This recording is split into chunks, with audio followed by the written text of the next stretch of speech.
Hello student, कैसे हैं? केमन आছেন? केम छो? मैं तुषार सर सरजी मैथ्स में आप लोग का स्वागत है।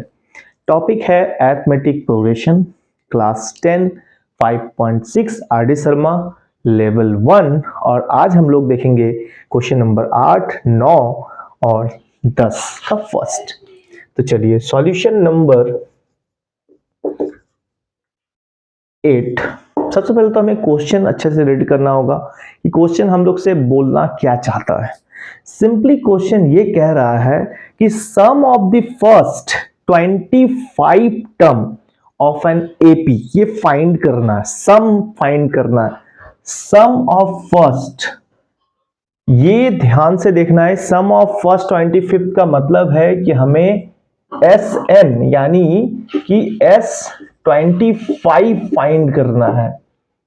और हमारे पास जो nth टर्म है वो गिवन है 7 माइनस 3n, यानी मुझे an गिवन दे रहा है दिस। अब हमें करना है बहुत सिंपल कि हमें पहले एपी फाइंड करना है। तो एपी हम लोग फाइंड कैसे करेंगे? तो एपी हम लोग फाइंड करेंगे जैसे कि हम लोग n के जगह पे 1 पुट करेंगे, तो दिस इज फर्स्ट टर्म। तो 7 3 into 1, so this is 7 minus 3, this is 4, this is our first term. Now a2, so 7 3 into 2, that is 7 6, this is 1, this is our second term. and इस तरीके से एक और हम लोग कर सकते हैं, 7 3 into 3, this is 7 minus 9, this is minus 2. so अब हम लोग के पास एक AP अवेलेबल है कि 4, 1, -2। अब हम लोग एक काम कर सकते हैं, हम लोग यहां से D फाइंड कर सकते हैं। 1 minus 4, दिस इज -3। सो हमने इस AP के मदद से, इस AN के मदद से हमने एक AP फाइंड किया, देन हमने D फाइंड किया। अब हम लोग डायरेक्टली जा सकते हैं S25 को फाइंड करने के लिए, क्योंकि हमारे पास जो फॉर्मूला है समेशन के लिए हम लोग वो अप्लाई करेंगे। This is n/2 bracket 2a plus n minus 1 into d. So हमें निकालना है S25। सो यहां पे है n के जगह पे 25/2, 2 इंटू a है हम लोग का 4 प्लस n मतलब 25 माइनस 1, d है हम लोग के पास -3। तो आप लोग क्लियरली देख सकते हैं कि हम लोगों ने क्या क्या यहां पे किया।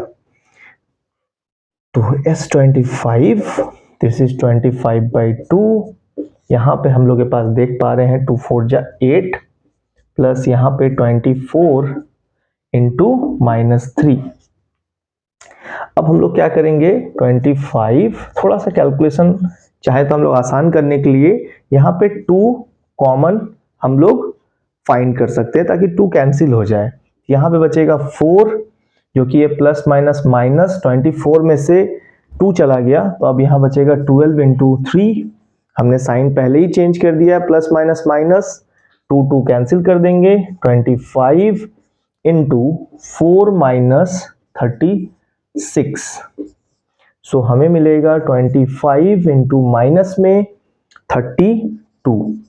सो अगर हम इसे मल्टीप्लाई करेंगे तो हमें मिलेगा 800 नेगेटिव में।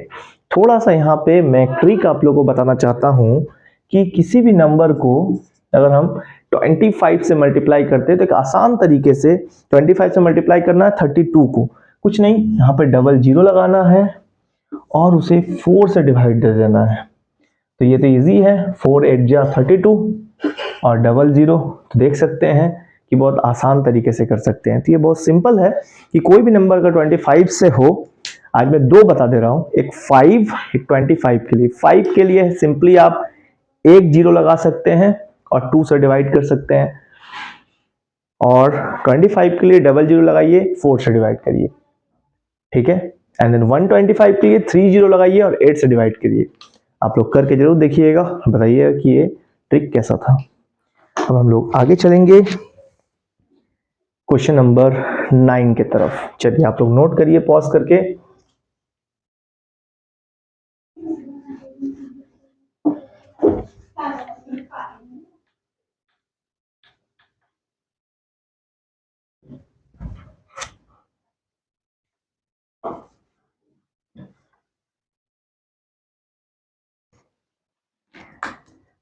नेक्स्ट अब हम लोग चलेंगे solution number 9। If the sum of a certain number of terms starting from first term of an AP, तो हमें क्या करना है कि यहाँ पे एक एपी दिया है और उसका जो सम है वो 106 दिया है। करेक्ट, हाँ हमें मांग रहा है लास्ट टर्म। ठीक है, तो हम लोग पहले तो कोशिश करेंगे कि लास्ट टर्म मतलब हमें ए एन चाह रहा है, एन मांग रहा है, एल मांग रहा है, इस तरह का हमारे पास सम अवेलेबल है और हमें लास्ट टर्म चाहिए। तो हमें सबसे पहले एक काम करना होगा, किसी तरीके से एन फाइंड कर लेते हैं। तो हम लोग क्या करते हैं, हम लोग के पास एपी अवेलेबल है 25, 22 एंड 19 डॉट डॉट डॉट। क्या हम लोग इससे सम के मदद से एन फाइंड कर सकते हैं? बिल्कुल, हमारे पास एस एन गिवन है। तो यानी कि हमारे पास इस एपी में एस एन अवेलेबल है 116। तो हम लोग अगर एस एन का फॉर्मूला यूज करें two A N minus 1 into D, तो शायद हम लोग एस एन को अगर 116 यहाँ रख दे, एन यहाँ से फाइंड हो सकता है। चलिए ट्राई करते हैं, मे बी मिस्टेक हो बट ट्राई तो करना ही पड़ेगा।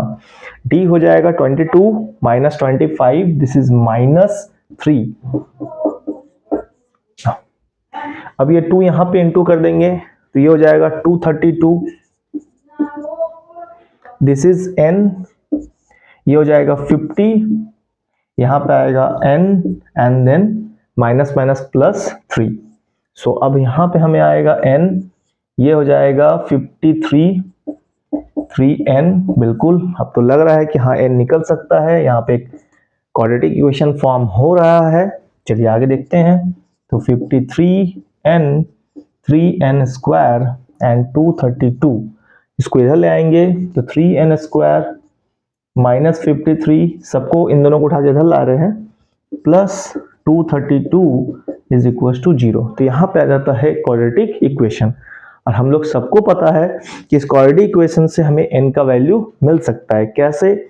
हमें इस नंबर को इस वाले नंबर से, यहाँ पे जो n स्क्वायर का कोफिशिएंट है, अगर यहाँ कुछ नहीं होता तो हम इसी को ब्रेक करते हैं, मतलब कि इसको ब्रेक करते हैं, प्राइम फैक्टराइजेशन निकालते हैं, ऐसे दो कॉम्बिनेशन लेते हैं जिनको हम माइनस या प्लस करने से हमें 53 मिले, और उन दोनों को अगर प्रोडक्ट करते हैं तो हमें इन दोनों का प्रोडक्ट मिलना चाहिए। अगर यहाँ पे कोई नंबर हो तब फिर यहाँ प्रोडक्ट करना पड़ेगा, दैट इज कि 232 पहले हमें प्रोडक्ट करना होगा 3 के साथ, 3 2 6, 3 3 9, 3 2 6, यानी कि अब मुझे इस नंबर के बारे में सोचना होगा, ऐसा दो पेयर बनाना होगा जो मुझे 53 दे, सम या सब्ट्रैक्ट करके, बट प्रोडक्ट करके आना चाहिए 696। अगर यहां नंबर नहीं होता तो हम लोग इसी को डायरेक्टली प्राइम फैक्टराइजेशन करते हैं। तो चलिए इसको करते हैं पहले। 3 2 6, 3 2 6, 3 3 9, 3 2 6। अगेन इसको 2 से ले सकते हैं, 2 1, अगेन 2 1 एंड 2 6 12। फिर हम लोग ले सकते हैं 2 से, दिस इज 2, 2 5 10, 2 8 16। फिर हम लोग ले सकते हैं 2 से, 2 2 4 एंड 2 9 जा। तो अब इसके बाद आगे नहीं बढ़ा जा सकता है। तो अब हमें करना है कि पहले कॉम्बिनेशन तैयार करना होगा कि इनको पहले मल्टीप्लाई करते हैं, 6 एंड देन 4 तो 24। तो 24 और 29 को पहले ऐड करके देखते हैं। तो दिस इज 3 13 1 2 5 53, यानी कि ये नंबर ही सुटेबल है हम लोग के लिए, 29 एंड 24। इसको ऐड करने से 53 भी मिल रहा है और प्रोडक्ट करने से मुझे 696 भी मिल रहा है। बस यही है मिडिल टर्म फैक्टराइजेशन, कि मिडिल वाले को ब्रेक करना है, दो नंबर में स्प्लिट करना है, प्रोडक्ट करना है, आना चाहिए प्रोडक्ट नंबर, और ऐड या सब्ट्रैक्ट करने पे मुझे 53, तो यहाँ पे सब्ट्रैक्ट करेंगे, ऐड करेंगे। तो अब देखिए, तो 3n मेरे को मिला 24n and then 29n and 232 is equal to 0। इन दोनों से फिर कॉमन लेंगे तो मुझे मिलेगा 3n, यहाँ मिलेगा n, 3 8 24 माइनस 29, यहाँ बचेगा n, माइनस बाहर तो यहाँ -8। अब इसे जब हम लोग सॉल्व करेंगे इसके तो n माइनस 8 हमें कॉमन मिलेगा, बचेगा 3n minus 29 is equal to 0। तो एक बार n माइनस 8 जीरो के बराबर होगा, तो एक बार 3n माइनस 29 इज जीरो के बराबर।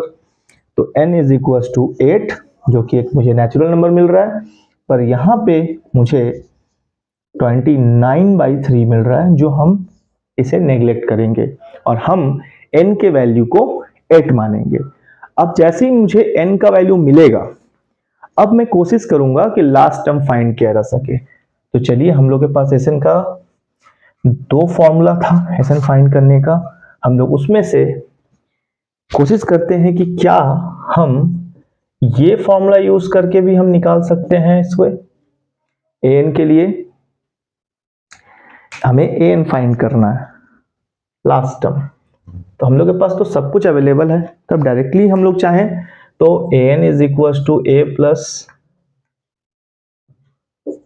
n माइनस 1 इंटू डी इस पे जा सकते हैं, ठीक है, क्योंकि सब चीज अवेलेबल है, हमें तो लास्ट टाइम चाहिए।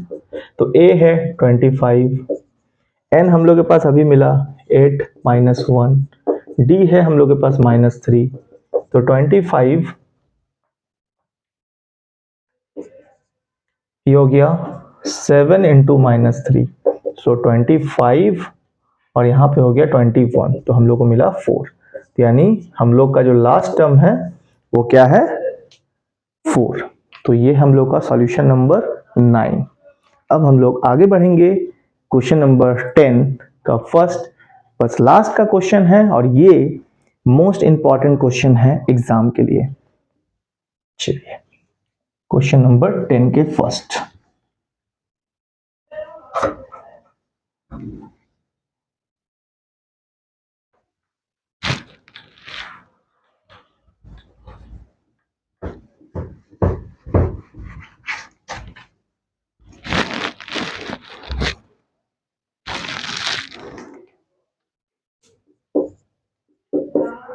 देखिए, how many term of the sequence 18, 16, 14 should be taken, मतलब इसमें से कितने नंबर्स को टर्म्स को ले लिया जाए।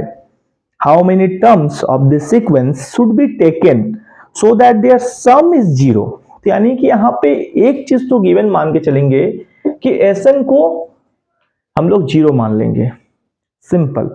और हम लोग के पास एक एपी अवेलेबल है 16, 14 सॉरी 18 डॉट डॉट डॉट, तो हम लोग इसे यूज करेंगे कि फर्स्ट टर्म हम लोग के पास अवेलेबल है 18, डी हम लोग के पास अवेलेबल है 16 माइनस 18 दिस इज -2 और एसएन अवेलेबल। तो हम लोग चलिए एसएन के मदद से एक काम करते हैं, पहले एन फाइंड करते हैं और जब मुझे एन मिल जाएगा देन हम लोग ये बोल सकते हैं कि how many terms should be that sequence is some is zero. तो यानी कि जो भी मेरा एन होगा, यानी वो टर्म हम अगर इसमें से निकाल लेंगे तो yes the some is zero, correct है। चलिए तो हम लोग शुरू करते हैं इसे सॉल्व करना। देखिए एन की जगह पे हम लोग क्या रखेंगे, जीरो रखेंगे, n/2 इट्स 2a, n के जगह पे हमें निकालना है, डी के जगह पे -2 और a के जगह पे हम लोग रखेंगे 18। और ये जो चीज है यहाँ इनटू में है तो यहाँ पे भी ये चला जाएगा जीरो, n भी नीचे आ जाएगा, तो ये पूरा पोर्शन हम जीरो के साथ ले जाके इसको जीरो कर देते हैं। यहाँ बचेगा 218 जा हम लोग बोल सकते हैं, या फिर सिर्फ 2 को ले जाते हैं, n को छोड़ देते हैं, 218 जा 36, यहाँ पे आएगा -2n + 2। चलिए फिर यहाँ पे हो गया n, 36 और 2 38, ये 2n एज इट इज। चलिए हमने नहीं किया, जस्ट आपको समझाने के लिए कि यहाँ पे मुझे कुछ मिल रहा है कि यहाँ पे मुझे मिल रहा है डायरेक्टली 38 2n, यानी कि यहाँ पहले से हमने फैक्टराइज कर लिया, तो हमें यहाँ मिल क्या रहा है, एक मिलेगा n 0 के बराबर और दूसरा मिल रहा है 38 - 2n = 0। तो यानी इसको तो आप छोड़ दीजिए कि भाई मेरा n 0 आ गया, इसको तो कुछ समझना नहीं, इसमें आते हैं। तो 38 2n को उधर लेके चले जाएंगे तो पॉजिटिव तो n इज इक्वल टू 38/2, ये कट क्या आएगा, n इज इक्वल टू 2 1 जा एंड देन 1 आगे जाएगा तो 2 9 जा, दिस इज 19। सो n मेरे को मिलता है 19, यानी कि कितने ऐसे, how many terms of this sequence should be taken, यानी 19 टर्म हम अगर इससे ले लेंगे, ठीक है, तो जो सम होगा वो 0 होगा, क्योंकि हमने सम 0 को लेके कंडीशन को सॉल्व किया और दिखाया कि n 19 आ रहा है 0 में, यानी जो how many terms of this sequence है इट शुड बी टेकन, वो ले लेना है, सो देयर सम इज 0। तो कितने ऐसे टर्म को ले लेना है, तो 19 ऐसे टर्म है जिसको हमें लेना है, ठीक है, जिससे कि ये सम 0 हो जाए, यानी कि 19 टर्म तक अगर हम इसे लेंगे और उसे सम करेंगे तो ये 0 हो जाएगा। तो चलिए आज के लिए इतना ही। Thank you for watching sir ji maths. चलिए इसी तरह से देखते रहिए।